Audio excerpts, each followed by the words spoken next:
نحمده ونصلي على رسوله الكريم اما بعد فاعوذ بالله من الشيطان الرجيم بسم الله الرحمن الرحيم رب اشرح لي صدري ويسر لي امري واحلل عقدة من لساني يفقهوا قولي۔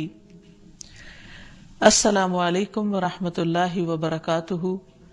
ناظرین، پروگرام دعا کیجیے کے ساتھ آپ کی خدمت میں حاضر ہیں۔ آج ہم انشاءاللہ شیطان سے حفاظت کی دعائیں پڑھیں گے۔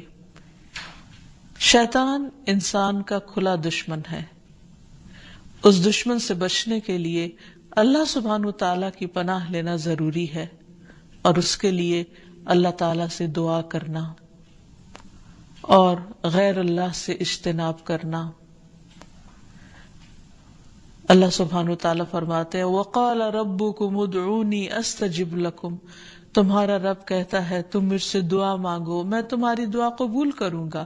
جب وہ قبول کرنے والا ہے تو پھر ہمیں دعا مانگنے میں بخل نہیں کرنا چاہیے، اور ہر طرح کے شر سے بچنے کے لیے اسی کی پناہ لینی چاہیے، اور کسی بھی تکلیف اور مصیبت کے وقت کسی اور کی طرف نہیں دیکھنا چاہیے، کیونکہ قرآن مجید میں آتا ہے وَمَنْ أَضَلُّ مِمَّنْ يَدْعُو مِن دُونِ اللَّهِ مَن لَّا يَسْتَجِيبُ لَهُ إِلَى يَوْمِ الْقِيَامَةِ وَهُمْ عَن دُعَائِهِمْ غَافِلُونَ۔ اور اس سے بڑھ کر گمراہ اور کون ہوگا جو اللہ کے سوا ایسوں کو پکارتا ہے جو قیامت تک اس کی پکار کا جواب نہ دے سکیں گے۔ یعنی اللہ تعالیٰ کا در چھوڑ کر غیروں کے در پہ جاتا ہے جو نہ سنتے ہیں نہ سمجھتے ہیں اور نہ ہی کچھ کر سکتے ہیں، بلکہ وہ تو ان کے پکارنے سے بھی بے خبر ہیں۔ ان کو تو یہ بھی نہیں پتا کہ ان سے کون کیا مانگ رہا ہے۔ اس لیے ہمیں اللہ تعالیٰ سے ہی دعا کرنی چاہیے، اور دعا سے پہلے اللہ سبحانہ تعالیٰ کی حمد و ثنا اور پھر نبی صلی اللہ علیہ وسلم پر درود شریف پڑھنا، کیونکہ اس کے پڑھنے سے رحمتیں نازل ہوتی ہیں۔ جہاں تک شیطان کی دشمنی کا تعلق ہے تو وہ اول روز سے ہے، جب سے انسان پیدا ہوا، اور جب سے اللہ سبحانہ وتعالیٰ نے فرشتوں کو حکم دیا کہ وہ انسان کے آگے جھک جائیں، آدم علیہ السلام کو سجدہ کریں، اور ابلیس کو بھی حکم ہوا لیکن اس نے انکار کر دیا۔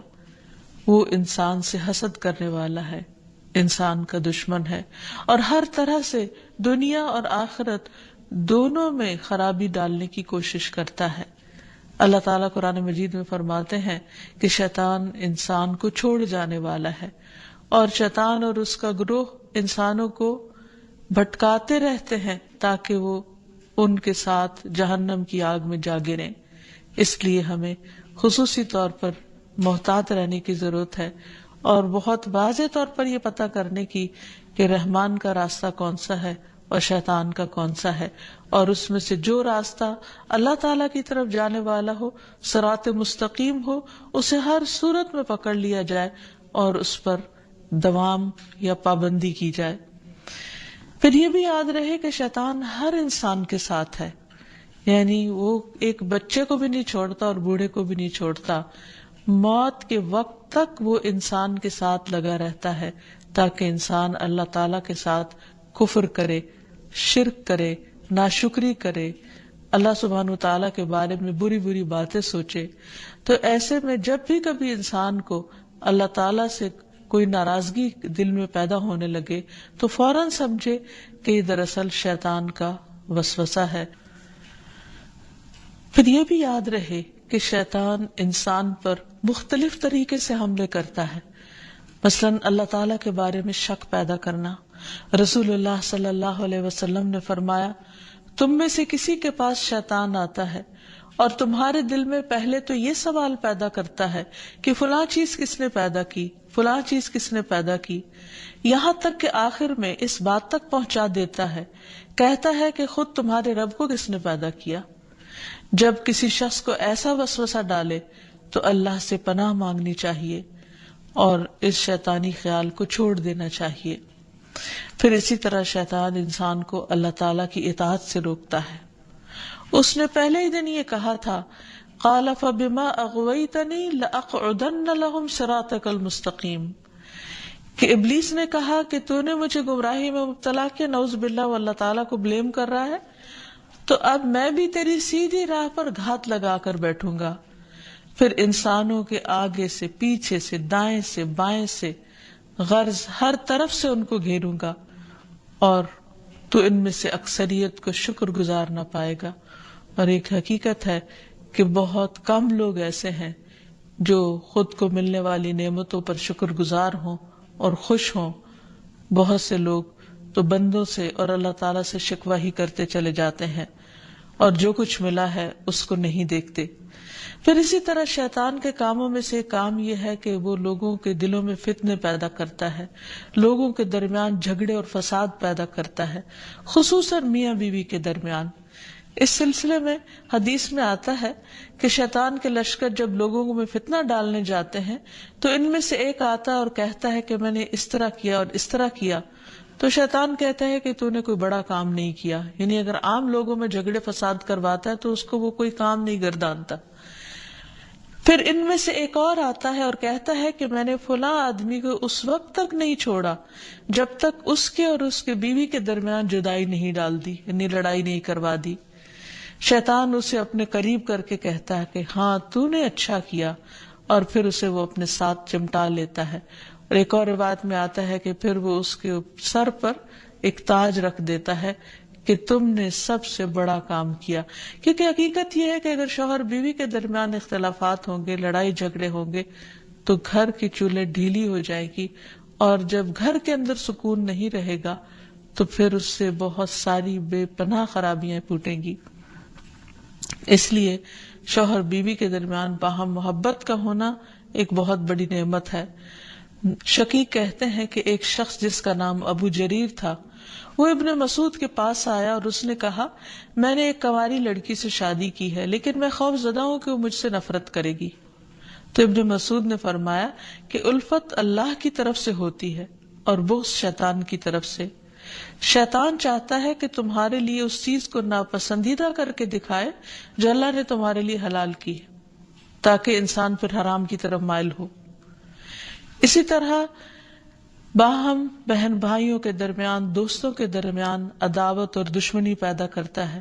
قرآن مجید میں اللہ تعالیٰ فرماتے، انما یرید الشیطان ان یوقع بینکم العداوۃ والبغضاء فی الخمر والمیسر، شیطان تو یہ چاہتا ہے کہ شراب اور جوئے کے ذریعے تمہارے درمیان دشمنی اور بغض ڈال دے، کیونکہ عموماً شراب کی محفلیں بھی دوستوں کے درمیان ہوتی ہیں، اور جوئے بھی عموماً دوست ہی آپس میں کھیل رہے ہوتے ہیں، تو ان میں ایک دوسرے کے ساتھ پھر جو زیادتیاں ہوتی ہیں ناسمجھی کی وجہ سے یا شراب کے نشے کی وجہ سے، تو اس میں بعض اوقات مدتوں پرانے تعلقات ختم ہو کر رہ جاتے ہیں۔ تو یہ بھی شیطانی وار ہوتے ہیں۔ پھر شیطان کا ایک بہت بڑا ہتھیار جو ہر ایک پر چل جاتا ہے وہ ہے غصہ کرنا، کیونکہ غصہ شیطان کی طرف سے ہوتا ہے اور وہ انسانوں کو جلد مشتعل کروا دیتا ہے۔ پھر اسی طرح اللہ کا ذکر بھلوا دینا۔ قرآن مجید میں آتا ہے، استحوذ علیہم الشیطان فانساہم ذکر اللہ اولئک حزب الشیطان الا ان حزب الشیطان هم الخاسرون، شیطان ان پر غالب آ گیا سو اس نے انہیں اللہ کی یاد بھلا دی، یہ لوگ شیطان کا گروہ ہیں، سن لو یقیناً شیطان کا گروہ ہی وہ لوگ ہیں جو خسارہ اٹھانے والے ہیں۔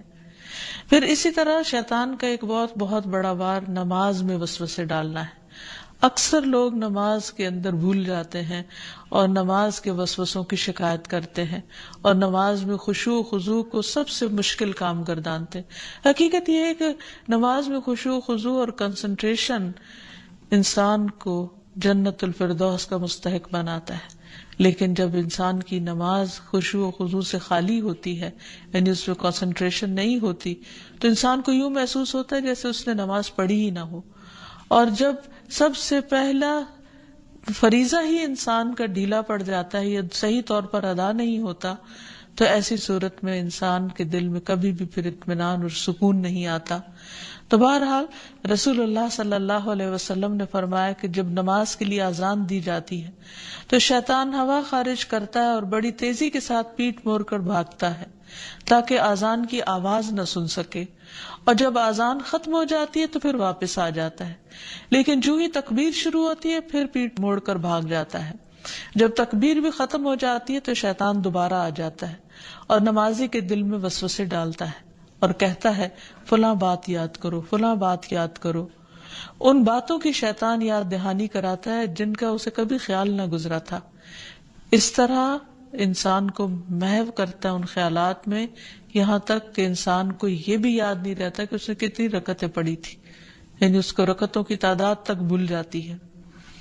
پھر نماز کے اندر ادھر ادھر اس کو بھٹکاتا رہتا ہے اور کبھی اس کی نگاہ ادھر ادھر اٹھ جاتی ہے، ذرا سے شور پر انسان کی توجہ نماز سے ہٹ جاتی ہے، اور بعض اوقات انسان پوری کی پوری نماز پڑھ جاتا ہے لیکن اس میں اللہ کی یاد نام کی کوئی چیز نہیں ہوتی، کیونکہ اللہ کی یاد سب سے پہلے انسان کے دل میں ہوتی، اور اگر دل میں ہی اللہ کی یاد نہیں تو زبان سے محض پڑھا ہوا یاد نہیں کہلا سکتا. پھر اسی طرح شیطان انسان سے برائی اور بے حیائی کے کام کرواتا ہے. قرآن مجید میں اللہ تعالیٰ فرماتے ہیں کہ انما یأمرکم بالسوء والفحشاء وان تقولوا علی اللہ ما لا تعلمون، کہ وہ تمہارا کھلا دشمن ہے، وہ تمہیں برائی اور بے حیائی کا حکم دے گا، نیز اس بات کا کہ تم اللہ کے ذمے ایسی باتیں لگا دو جن کا تمہیں خود علم نہیں، یعنی ایسی باتیں اللہ تعالیٰ کے بارے میں کہو جو لا علمی پر مبنی ہو. بہت سے لوگ اللہ کے بارے میں یا اللہ تعالیٰ کے احکامات کے بارے میں جھگڑتے ہیں بغیر یہ جانے کہ اللہ تعالیٰ نے کسی بات کا حکم کیوں دیا ہے. پھر اسی طرح شیطان کا ایک حربہ ہے انسان کا لباس اتروانا، کیونکہ جنت کا لباس اتروایا تھا آدم اور حوا سے شیطان نے ان کو بہکا کر، اور دنیا میں بھی وہ یہی چاہتا ہے کہ انسان بے حیائی اور فحاشی کی طرف مائل ہو. پھر اسی طرح انسان کے برے اعمال کو شیطان مزین کرتا ہے. جب انسان کو غلط کام کرتا ہے اور اس پر اس کو شرمندگی نہیں ہوتی، اس پر اس کو کوئی ریگریٹس نہیں ہوتے، تو یہ دراصل شیطان کا حربہ ہوتا ہے جو اس پر چل چکا ہوتا ہے. پھر اسی طرح انسان کو اذیت بھی پہنچاتا ہے، جیسے ایوب علیہ السلام کو جو بیماری تھی اس میں وہ کہتے ہیں کہ وَاذْكُرْ عَبْدَنَا أَيُّوبَ إِذْ نَادَى رَبَّهُ أَنِّي مَسَّنِيَ الشَّيْطَانُ بِنُصْبٍ وَعَذَابٍ، اور ہمارے بندے ایوب کا ذکر کیجئے جب انہوں نے اپنے پروردگار کو پکارا کہ شیطان نے مجھے سخت تکلیف اور عذاب میں ڈال دیا ہے. یعنی انسان جب بیمار ہوتا ہے تو اس وقت خصوصاً اس کو مایوس کرتا ہے، اللہ کی رحمت سے مایوس کرتا ہے، اور بعض اوقات اس کے دل میں ایسی ایسی باتیں ڈالتا ہے کہ جسمانی بیماری سے زیادہ انسان روحانی تکلیف میں مبتلا ہو جاتا ہے. اسی طرح بعض جسمانی بیماریاں بھی شیطان کی وجہ سے ہوتی ہیں. آپ صلی اللہ علیہ وسلم نے فرمایا طاعون تمہارے دشمن جنوں کی طرف سے ایک چوکا ہے اور وہ تمہارے لیے شہادت ہے، یعنی وہ آتا شیطان کی طرف سے ہے لیکن تمہارے حق میں فائدہ مند ہو جاتا ہے. اور شیطان کی یہ دشمنی انسان کے ساتھ، انسان کی پیدائش کے ساتھ ہی شروع ہو جاتی ہے. جیسا کہ ہم دیکھتے ہیں کہ نبی صلی اللہ علیہ وسلم نے فرمایا کہ جب بنی آدم پیدا ہوتا ہے تو پیدائش کے وقت شیطان اسے چھوتا ہے اور بچہ شیطان کے چھونے سے زور سے چیختا ہے، سوائے مریم اور ان کے بیٹے عیسیٰ علیہ السلام کے. اس کی وجہ مریم علیہ السلام کی والدہ کی دعا ہے کہ انی اعیذھا بک وذریتھا من الشیطان الرجیم، کہ میں اسے اور اس کی اولاد کو شیطان رجیم سے تیری پناہ میں دیتی ہوں. اور پھر شیطان تو اپنے کام کرتا ہے لیکن انسان کو اس کے حملوں سے بچنے کی تدابیر اختیار کرنی چاہیے جو قرآن و سنت میں ہمیں بہت اچھی طرح بتا دی گئی ہیں. سب سے پہلی بات تو یہ ہے کہ اللہ سبحانہ و تعالیٰ پر بھرپور ایمان اور توکل ہونا چاہیے، کیونکہ اللہ تعالیٰ کا وعدہ ہے کہ جو لوگ ایمان لائیں گے اور اپنے رب پر توکل کریں گے شیطان ان کا کچھ بھی نہیں بگاڑ سکے گا. انما لیس له سلطان علی الذین آمنوا وعلی ربہم یتوکلون. پھر اسی طرح اللہ تعالیٰ کے لیے اخلاص برتنا، ہر کام صرف اللہ کے لیے کرنا، اپنے آپ کو شرک سے بچانا. تو جو شخص ایسا طریقہ اختیار کرے گا شیطان کا اس پر بھی زور نہیں چلے گا. پھر ہر معاملے میں قرآن و سنت کی پیروی کرنا. پھر دن کا آغاز اور اختتام اللہ کے ذکر سے کرنا، اللہ کی یاد سے کرنا، اللہ کی فرما برداری کے کاموں سے کرنا. پھر اسی طرح کثرت سے سجدے کرنا، کیونکہ شیطان نے اللہ تعالیٰ کا حکم نہیں مانا تھا اور سجدے سے انکار کیا تھا. تو رسول اللہ صلی اللہ علیہ وسلم نے فرمایا جب کوئی آدمی سجدہ والی آیت پڑھ کر سجدہ کر لے تو شیطان روتے ہوئے دور ہٹ جاتا ہے اور کہتا ہے افسوس مجھ پر. آدمی کو سجدے کا حکم ملا تو اس نے سجدہ کر لیا، اس کے لیے جنت ہے، اور مجھے بھی سجدے کا حکم ملا لیکن میں نے انکار کر دیا اور میرے لیے جہنم ہے. تو اس لیے شیطان کی مخالفت اگر انسان کرنا چاہے تو اس کے لیے سجدوں کی کثرت کر دے اور خصوصاً فرض نماز کی پابندی کرے تو انشاءاللہ شیطان کا زور نہیں چلے گا. پھر اسی طرح گھر کو شیطانی چیزوں سے پاک کرنا. پھر فضول خرچی سے بچنا، کیونکہ فضول خرچ شیطان کے بھائی ہوتے ہیں. نگاہوں کی حفاظت کرنا، کیونکہ نبی صلی اللہ علیہ وسلم نے فرمایا کہ وہ ابلیس کے تیروں میں سے ایک تیر ہے. پھر اسی طرح اکٹھے رہنا، مسلمانوں کی جماعت کے ساتھ جڑے رہنا. رسول اللہ صلی اللہ علیہ وسلم نے فرمایا کہ جماعت پر اللہ کا ہاتھ ہے اور شیطان اس کے ساتھ ہے جو جماعت سے علیحدہ ہو اور وہ اس کو پاؤں مار کر ہانکتا ہے. یعنی جو شخص اچھے لوگوں کے ساتھ ملتا جلتا نہیں، ان کی مجلس میں نہیں بیٹھتا، ایک دوسرے کو وتواصوا بالحق وتواصوا بالصبر نہیں کرتا، وہ پھر شیطان کے وسوسوں اور چالوں کا شکار ہو جاتا ہے. اور آخر میں دعائیں. اللہ سبحانہ وتعالیٰ نے ہمیں قرآن مجید میں بھی دعائیں سکھائی ہیں اور نبی صلی اللہ علیہ وسلم نے بھی. اس میں سے پہلی دعا ہے رب اعوذ بک من ہمزات الشیاطین واعوذ بک رب ان یحضرون. اے میرے رب، میں شیطان کی اکساہٹوں سے تیری پناہ مانگتا ہوں اور اس بات سے بھی تیری پناہ مانگتا ہوں کہ وہ میرے پاس آئیں. پھر تعوذ پڑھنا، یعنی اعوذ باللہ من الشیطان الرجیم من ہمزہ ونفخہ ونفثہ. میں اللہ کی پناہ چاہتا ہوں شیطان مردود سے کہ مجھ پر کوئی جنون کا اثر ڈالے یا مجھے تکبر پر آمادہ کرے یا شعر و شاعری کی طرف لائے، یعنی جو غلط قسم کی ہے. پھر قرآن مجید پڑھنے سے پہلے اعوذ باللہ من الشیطان الرجیم پڑھنا. پھر اسی طرح برا خواب دیکھنے پر تعوذ پڑھنا. رسول اللہ صلی اللہ علیہ وسلم نے فرمایا نیک خواب اللہ کی طرف سے اور برے خواب شیطان کی طرف سے ہوتے ہیں. پس جو ایسا خواب دیکھے جس میں کوئی ناگوار چیز ہو تو بائیں طرف تھوک دے اور شیطان سے اللہ کی پناہ مانگے. ایسا کرنے سے وہ خواب اس کو کوئی نقصان نہیں دے گا اور کسی کو یہ خواب نہ بتایا جائے. پھر اسی طرح صبح و شام کی دعائیں پڑھے جس میں خصوصی طور پر شیطان کے شر اور شرک سے بچنے کی دعا ہے. اللہم فاطر السماوات والارض عالم الغیب والشہادہ رب کل شیء وملیکہ اشہد ان لا الہ الا انت اعوذ بک من شر نفسی وشر الشیطان وشرکہ. اے اللہ، آسمان اور زمین کے پیدا کرنے والے، پوشیدہ اور موجود ہر چیز کے جاننے والے، ہر چیز کے پالنہار اور اس کے مالک، میں گواہی دیتا ہوں کہ تیرے سوا کوئی معبود برحق نہیں. میں تیری ذات کے ذریعے اپنے نفس کے شر سے اور شیطان کے شر سے اور اس کے شرک سے پناہ مانگتا ہوں. آپ نے فرمایا جب صبح کرو اور جب شام کرو اور جب اپنے بستر پر آؤ تو اس دعا کو پڑھ لیا کرو. اسی طرح سب کام بسم اللہ پڑھ کر کرنا، کیونکہ انسان جب بسم اللہ پڑھتا ہے تو اللہ کا نام لیتے ہی شیطان دور بھاگ جاتا ہے. مثلا گھر سے نکلتے وقت بسم اللہ توکلت علی اللہ، سواری پر بیٹھتے ہوئے بسم اللہ پڑھنا. پھر اسی طرح آیت الکرسی پڑھنے سے شیطان سے حفاظت رہتی ہے. پھر صبح و شام کے اذکار میں لا الہ الا اللہ وحدہ لا شریک لہ لہ الملک ولہ الحمد وہو علی کل شیء قدیر. یہ 100 بار پڑھنا، اگر 100 بار نہیں تو کم از کم 10 بار انسان ضرور پڑھ لے. پھر اسی طرح لا الہ الا اللہ وحدہ لا شریک لہ لہ الملک ولہ الحمد یحیی ویمیت وہو علی کل شیء قدیر.